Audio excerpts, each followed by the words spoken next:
Bem-vindos a mais um vídeo da Semana do Coringa, meus amigos. Lembrando que a Semana do Coringa vai de sexta-feira, dia 27 de setembro, até dia 3 de outubro, na quinta-feira. Sendo que na quinta-feira trarei minhas opiniões sobre o filme do Coringa. E no vídeo de hoje eu gostaria de trazer algumas histórias que eu gosto bastante envolvendo o personagem Coringa. Elas não são histórias tão lembradas, algumas delas sim, mas a sua maioria assim não é uma que passa sempre no radar das pessoas quando se fala do Coringa. Mas ainda acho elas muito boas e aconselho vocês a lerem também. Tentei dar uma diversificada nos temas, inclusive nos períodos que essas histórias se passam. Então talvez ela abranja aí alguns momentos importantes nesses 79 anos de existência do personagem. Então vamos começar falando sobre a Era de Ouro, meus amigos. Já falei bastante sobre o Coringa na Era de Ouro, pois foi onde ele surgiu. Tem o primeiro vídeo da semana aí onde eu falei sobre toda a criação dele, sobre toda a sua origem e assim por diante. Mas eu gostaria de elencar uma história que eu acho que é bem pesada para a Era de Ouro, pois a Era de Ouro tinha suas histórias bem violentas também. Trata-se da história A Campanha de Propaganda do Coringa, que foi publicada na Batman número 11 em 1942. É uma história que pode parecer bem simples até. O Coringa começa a fazer algumas campanhas de publicidade e colocar no jornal para chamar atenção para os seus crimes e chamar a atenção do Batman para descobrir quais crimes são esses. É talvez uma espécie de crime que você veria o Charada cometer, né? Só que o Charada não existia nessa época ainda, né? Mas então a gente vê o Coringa fazendo essas propagandas e cometendo alguns crimes. Em determinado momento o Batman e Robin avistam o Coringa cometendo um dos crimes e vão tentar prender o bandido, né? O Batman acaba levando alguns golpes dos capangas do Coringa e fica desmaiado. O Robin, que estava escondido, vai atrás do Coringa, escondido, enquanto os capangas e o vilão fogem. Em determinado momento, quando ele vê uma oportunidade de capturar os bandidos, Robin tenta tanto nocautear os capangas e o próprio Coringa, só que ele acaba ficando em menor número e leva a pior. E é aí que vem a cena que eu acho bem pesada nesse quadrinho, porque depois de ser capturado pelo Coringa, o Robin acaba sendo amarrado numa sala sozinho. E o Coringa acaba falando pro rapaz que ele vai queimar enxofre na sala. E o enxofre na sala fechada vai fazer com que o Robin acabe sufocando. E essa cena é bem tensa, porque ela vai mostrando passo a passo o Robin indo sufocando. E você vê até o garoto dentro do balão de fala dizendo tipo, cough, cough, meu Deus, eu não posso morrer, meu Deus, eu vou morrer. Até que ele consegue pegar uma linha telefônica que estava atrás, tira a linha, desencapa a linha telefônica e consegue mandar um pedido de SOS. O Batman, um grupo de policiais e um médico chegam no local onde o Robin está. E por um determinado momento o Robin é dado como morto ali, pois o médico que estava ali diz que o Robin tinha morrido sufocado. Só que o Batman insiste que o garoto não estaria morto, ele pega uma máscara de oxigênio lá, acaba colocando o garoto, ele acaba respirando e vivendo. É por essas e outras histórias da Era de Ouro que eu digo que essa época era violentíssima e o Coringa era o vilão muito tenso nesse período. Por mais que os crimes do Coringa poderiam ser, sei lá, meio bobos em alguns momentos, como por exemplo desse quadrinho, ainda assim os atos dele, a maneira como eles se portavam era bem violenta, assim, era tipo um vilão bem intenso. No final do quadrinho o Batman consegue capturar o Coringa e desconta até toda a raiva que ele estava em relação ao Coringa quase ter matado o Robin. É uma história que é escrita pelo Bill Finger e desenhada pelo Jerry Robinson, então vale a pena você dar uma conferida, meus amiguinhos. Depois, na Era de Prata, meus amigos, o Coringa, ele até aparecia, mas ele não tinha essa violência exacerbada tal qual, por exemplo, era na Era de Ouro. Foi um período complicado para as revistas do Batman, pois a violência teve que ser amenizada por causa do Comic Code Authority, por todo o problema que os quadrinhos tiveram no Senado americano. Então o Coringa nessa época deu uma apagada em relação à sua vilania, né? Só que mais pra frente nós tivemos a Era de Bronze, onde os quadrinhos do Batman voltaram a ser mais sérios e mais violentos. É aí que vem a história As 5 Vinganças do Coringa, publicada na revista Batman número 251 em setembro de 1973, e tem esta capa que é emblemática na história do Batman, essa capa desenhada pelo Neal Adams. O Coringa estava sumido faz um tempão nas histórias em quadrinhos naquela época. Por causa da Era de Prata, ele ficou num limbo, né? E quando aparecia era meio um palhação, assim, meio um bobão. Fazia uma coisa meio a série 66, onde o Coringa fazia seus planos lá, que não era nada violento ou coisa do tipo, né? Era um personagem que você não sentia medo dele. Mas eis que Denny O'Neil e Neal Adams trouxeram o personagem de volta nessa história que eu comentei agora e fizeram o Coringa voltar a ser um personagem violento. Nessa história, basicamente, o Coringa tá atrás de alguns capangas antigos dele. E sistematicamente ele vai matando um por um. O Batman tenta ir atrás desses capangas para ajudar eles e revelar que o Coringa estava atrás deles. Alguns acreditam, outros não, mas o fato é que cada um deles vai morrendo. Um morre enforcado pelo Coringa, outro morre com o gás do riso. Inclusive a história começa já com o capanga dele morto. E a história acaba se encerrando com uma famosa cena onde o Coringa está com o capanga lá que está numa cadeira de rodas, prendendo também o Batman. Eles estão num grande aquário onde tem um tanque de tubarão. O Coringa então joga tanto o capanga que está na cadeira de rodas quanto o Batman para ser devorado pelo tubarão. Só que daí nosso amor você consegue se libertar, consegue salvar tanto o capanga e consegue prender também o Coringa. Mas a história pontualmente é muito interessante e muito violenta por trazer este Coringa violento de volta, onde enforca, mata as pessoas por causa do riso.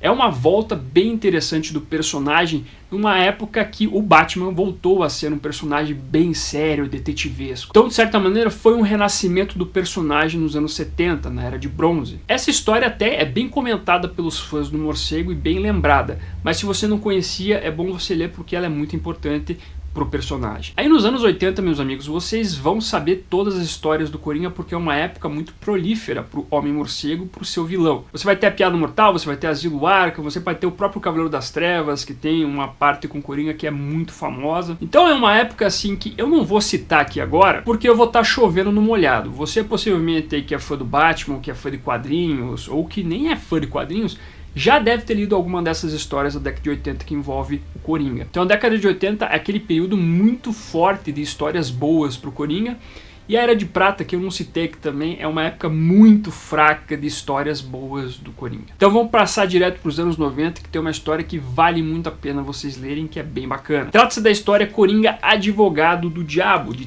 Chuck Dixon, com os desenhos do Graham Nolan. Essa história é bem interessante, meus amigos, porque ela envolve um dilema moral envolvendo Batman e o Coringa. Estavam sendo lançados selos comemorativos de comediantes famosos, Charlie Chaplin, os Três Patetas, e o Coringa ficou enciumado, pois ele gostaria de participar dessa festa, porque ele se considera um grande comediante. Coringa acaba cometendo até um crime lá dentro de uma agência dos Correios, mas o Batman e Robin conseguem capturar facilmente ele. Só que algumas pessoas começam a aparecer mortas quando elas usam o selo que estava sendo feita a comemoração dos comediantes, pois as pessoas, quando lambiam o selo, elas acabavam lambendo uma variação no gás do riso do Coringa, uma variação líquida que era aplicada atrás dos selos aí dos comediantes. O crime, obviamente, foi imputado ao Coringa. As pessoas acharam que era o Coringa, pois o bicho estava reclamando que não estava nos selos. Obviamente que ele deve ter feito alguma coisa para matar as pessoas que usavam esse selo. Só que a grande sacada do quadrinho é que ele não é o culpado. Coringa desta vez não é o culpado do crime. E o Chuck Dixon constrói uma trama onde nós temos que descobrir quem realmente é a pessoa que cometeu os crimes. Ao passo que nós vemos, na verdade, o Coringa sendo finalmente condenado à pena de morte. Depois de todos os crimes que ele cometeu, tudo que aconteceu de ruim em Gotham, finalmente o juiz entende que ele não é louco, ele pode sim ser condenado à morte. Então vira uma corrida contra o tempo para o Batman também descobrir quem é o verdadeiro assassino e tirar o Coringa do corredor da morte. É muito interessante como a história é construída, é muito interessante todo o dilema do Batman, sendo uma das poucas pessoas ali que fala, olha pessoal, nós temos que entender que nós não podemos agir desta maneira. Eu sei que o Coringa cometeu um anticrime, cometeu vários atos horríveis, só que ele não pode ser condenado e morrer por algo que ele não fez. É uma história com um dilema moral bem tenso, na verdade, né? Porque envolve uma Bárbara Gordon aleijada pelo Coringa, ela aparece aqui. Tem todo o dilema do Batman vendo o Jason Todd também. Então é uma história que é complicada em alguns sentidos, é interessante ver tudo isso que está acontecendo, é interessante ver também o Coringa reagindo à pena de morte, reagindo toda a mídia e a maneira como ele aparece nos jornais. Então é uma história que eu acho muito bacana vocês lerem, meus amigos. Uma pena que não saiu ainda de novo no Brasil, não foi relançado, só foi lançado uma vez pela editora Abril, nesse encadernado aqui, formato americano. Inclusive essa edição que eu comprei na época quando saiu na banca, né? Está um pouquinho tensa ela, meio desgastada com o tempo, mas é muito bacana porque não só tem esse belo roteiro de Chuck Dixon, como os desenhos do Graham Nolan são fantásticos. Um dos desenhistas que eu mais gosto dos anos 90 é o Graham Nolan. Ele fez um trabalho muito bom dentro das revistas do Morcego. E a próxima história já é dos anos 2000, meus amigos, e ela é da revista Gotham Central. Ela foi publicada nas edições 12 até 15 a partir do mês de dezembro de 2003. Até essas edições são achadas no Brasil aqui nesse encadernado chamado Alvos Fáceis.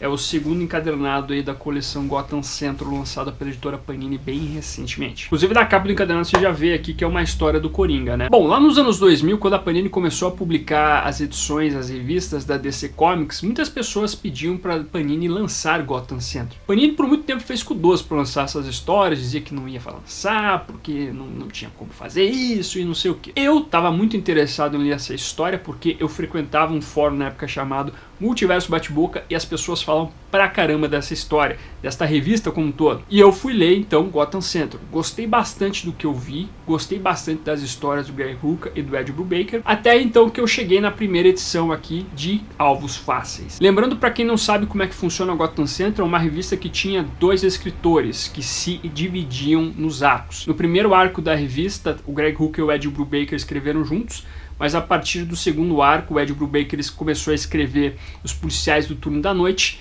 e depois o Greg Rucka escrevia os arcos que envolviam os policiais no turno do dia. Só que Alvos Fáceis trouxe a dupla trabalhando juntos. E você sabe quando eles vão trabalhar juntos é porque nós temos um evento diferente dentro do Gotham Central. Eu sei que hoje em dia não dá pra você não ter o spoiler, que é o Coringa participando desse arco Alvos Fáceis. Mas quando eu li, meus amigos, eu não sabia que tinha um Coringa envolvido na parada. Inclusive, a capa da edição número 12 é essa aqui, que vai aparecer melhor pra você. Que é uma pessoa com um rifle de precisão e, enfim, você fala, tá, beleza, vai acontecer alguma coisa estranha aqui, um crime, né? E essa primeira edição deste arco vai mostrando algumas pessoas morrendo por causa de um atirador em Gotham. Morre primeiro o prefeito, morre o superintendente de uma escola, vai morrendo algumas pessoas da polícia. Até que finalmente eles descobrem o local onde o atirador estava. Chegando lá, a polícia não acha o atirador, ele já tinha fugido, mas eles acham algumas pistas. E eles veem um laptop que tem algumas informações colocando, na verdade, o Coringa como o grande atirador que está matando todo mundo dentro de Gotham através do rifle de precisão. E quando eu li essa edição e vi o que estava acontecendo e vi que era o Coringa,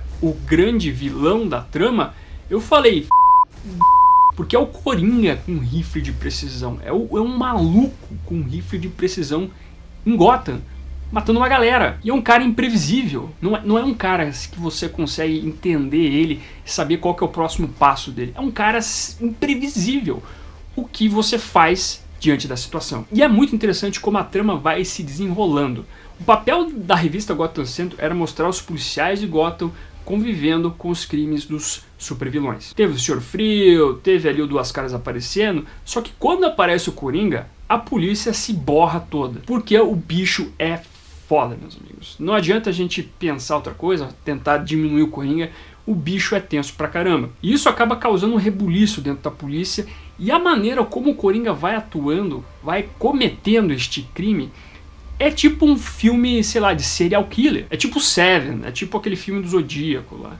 É isso, sabe? Porque em alguns momentos o Coringa coloca um site com uma contagem regressiva e a galera não sabe se alguém vai morrer ali. De repente o site muda e começa a ter uma contagem de hora ali também, que você não sabe o que é. De repente tem uma ameaça maior por Gotham e parece que a cidade vai explodir e todo mundo quer sair de Gotham. Tipo aquela cena de Cavaleiro das Trevas, no finalzinho, depois que o Coringa ali explode o hospital, que tá todo mundo querendo sair da cidade. Então assim, é uma história que o Coringa é o vilão, que ele não aparece tanto, a figura dele nas sombras, a ausência dela é tensa pra caramba. Quando ele aparece, acontece uma tragédia também dentro dos policiais, com os policiais de Gotham. E o Batman também aparece aqui, só que bem pouco, só em momentos chaves da trama, porque a proposta de Gotham Central não é que o Batman apareça tanto. Então é uma das histórias que eu mais gosto envolvendo o Coringa, porque é uma história bem tensa.